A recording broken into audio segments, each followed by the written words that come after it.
we're actually saying is it's actually a bad thing, but we It want is to a bad detect thing. when it's happening. So what we've been Okay. able to prove in many cases is, that particular skewer flavor isn't in that store environment, and that traditional skewer flavor has a traditional sales velocity.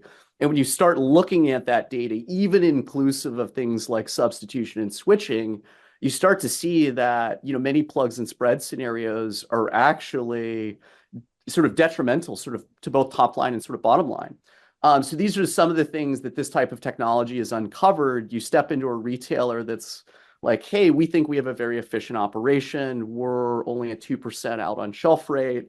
What's like, hey, let's double click on that and, Yeah. see what's sort of really there. And certainly, we often find opportunities, and it's not the store team's fault. As you said, Mm-mm. Chris, many times they're instructed to do this.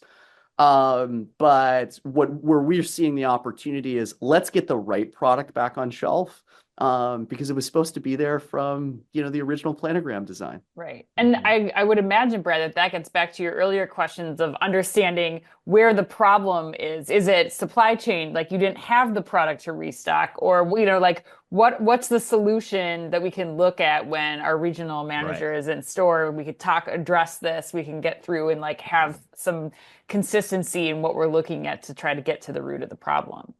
Exactly. And we actually have this internal forum at Simbi. We call it SKU Stories, but we Hmm. get these incredible Clever. anecdotes Yeah. from our customer success team, from our sales teams, almost daily from stores all across the country and sort of globe with these types of scenarios. And, perhaps this is something, we should find ways to sort of share with the world because it helps to highlight just the type of sort of shelf execution challenges retailers and brands deal with sort of all the time.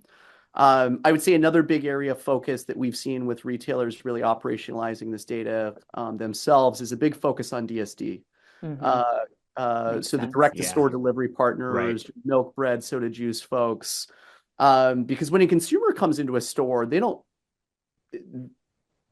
they attribute that product to sort of the retailer, right? Oh, 100%. Yeah, they would have never have any idea No, that that's how it they're not gets there. blaming It's Coke just for not there. being there. Yeah, Yes. Yeah. right. Yeah.